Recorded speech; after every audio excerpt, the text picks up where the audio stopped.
இந்த காலகட்டத்தில் தான் சனி பகவானுடைய இந்த வக்கர பயிற்சி நடக்குது. சனி பகவான் எப்படிப்பட்டவர்? கடகராசிக்கு 7ஆம் இடத்திற்கும் 8ஆம் இடத்திற்கும் அதிபதி. இப்போ 9ஆம் இடத்துல வக்கரமா இருக்க. இந்த 7ஆம் இடத்திற்கு அதிபதி சனி பகவான் அவர் அட்டமத்தில் இருக்கும்போது உங்களை படாத பாடுபடுத்தி எழுதிருச்சு. குடும்ப உறவுகள்ல கணவன் மனைவிக்கு இடையில பிரச்சனை, கோர்ட்டு கேஸ், வம்பு வழக்கு, பிரச்சனைகள் நிறைய ஆகி போச்சு. வெளியுலகத்தில் சில அவமானம் எல்லாம் கடகராசிக்காரங்களுக்கு குடும்ப வாழ்க்கையில் ஏற்பட்டுச்சு. குடும்ப மானம் சந்தி சிரிச்சின்னு சில பேர் சொன்னீங்க. என்னங்க சாரி அப்படின்னு இப்படி சிக்கலாகி போச்சு. நீங்க இப்போ குடும்பத்துக்கு சில பேர் சமாதானம் செய்வாங்க. கணவன் மனைவி உறவுல சமாதானமா போய்க்கிடுங்க அப்படின்னு சொல்லிட்டு சில வெல்விஷர்ஸ் சொல்லுவாங்க. உங்க பிள்ளைகளை அப்பா அம்மா ஒற்றுமைக்கு ஒரு முக்கிய காரணமாக தான் இருப்பாங்க. அதை ஏற்றுக்கிட்டு கணவன் மனைவி உறவுல பொறுமையா போயிட்டு தான் இப்போ நல்லது. சில பேர் முதல் திருமணம் பாதிக்கப்பட்டவங்க, நான் 2வது கல்யாணம் பண்ணிட்டேன் சார் அப்படிங்க பாருங்க.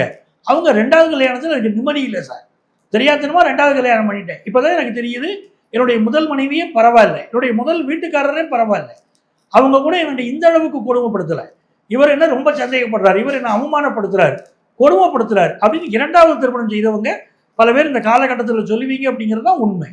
எக்ஸ்போர்ட் பிஸ்னஸ் பண்றவங்க பொருளை ரொம்ப தரமா வச்சுக்கிடுங்க. உங்க பொருள் தரமா இல்லைன்னா நீங்க அனுப்பிச்ச பொருள் திரும்ப வந்துடும். சனி வக்கர பயிற்சி, அதை புரிஞ்சுக்கணும். அனுப்பிச்ச பொருள் திரும்ப வந்துடும். எப்போ வரும்? உங்க பொருள் தரமா இல்லைன்னா அப்படி வந்துடும். கான்ட்ராக்ட் பேசிஸ்ல ஜாப்ல வேலை பார்த்துக்கிட்டு இருக்கீங்க வச்சுக்கோங்க, அந்த வேலையெல்லாம் வேலையை விட்டு வெளியே வரக்கூடிய சூழல் சிலருக்கு உண்டு. என்ன உண்மை இருக்கோ அதை நம்ம சொல்லித்தான் தீரணும். அந்த வேலையை விட்டு வெளிவர வேண்டிய அமைப்பு இருக்கும். அப்போ அந்த வேலையில கொஞ்சம் கவனமா இருந்துக்கணும். ஹையர் அஃபிஷியலோடு எந்த மோதலும் இருக்கக்கூடாது. அரசு துறையில் இருக்கக்கூடியவர்கள் சிலர் லஞ்ச லாவணிய வழக்குகளில் மாட்டிக்கொள்ளக்கூடிய அபாயம் உண்டு. நண்பர்கள் செய்யக்கூடிய தவறுகளுக்கு சில கடகராசிக்காரர்கள் கெட்ட பேர் வாங்கக்கூடிய ஒரு சூழலும் இருக்கும். அதே நேரத்தில் புதியவர்களிடம் பழகுகிற போது எச்சரிக்கையா இருங்க. தீயவர்கள் உங்களை சூழ்ந்திருக்கக்கூடிய ஒரு காலமும் இருக்கும். ஏன்னா 7ஆம் இடத்தின் அதிபதி 9ஆம் இடத்தில் வக்கரப்படுகிற போது சில தீயவர்கள் உங்களை சூழ்ந்திருப்பதற்கு வாய்ப்புகள் ஆயிடும். எச்சரிக்கையா இருக்கணும். இன்னொரு பக்கம் பார்த்தீங்கன்னா உங்க கம்யூனிகேஷன், சமூக வலைத்தளத்துல எதை பதிவு பண்ணுகிற போதும் அது உங்களுக்கு ஏற்ற பதிவு தானா, உங்க மனசுக்கு அதுல உடன்பாடு இருக்கா என்று சொல்லி பதிவை போடுங்க.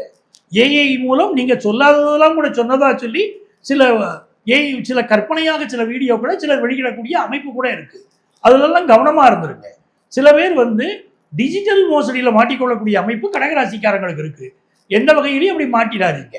அதே மாதிரி இளைஞர்கள் சில பேர் உங்களை வீடியோ காலில் கூப்பிட்டு அவர்கள் உங்களிடம் தவறாக பழகி உங்களையும் சேர்த்து சிக்கல்ல மாட்டி விடக்கூடிய அமைப்பும் கடகராசிக்காரங்களுக்கு உண்டுங்கிறது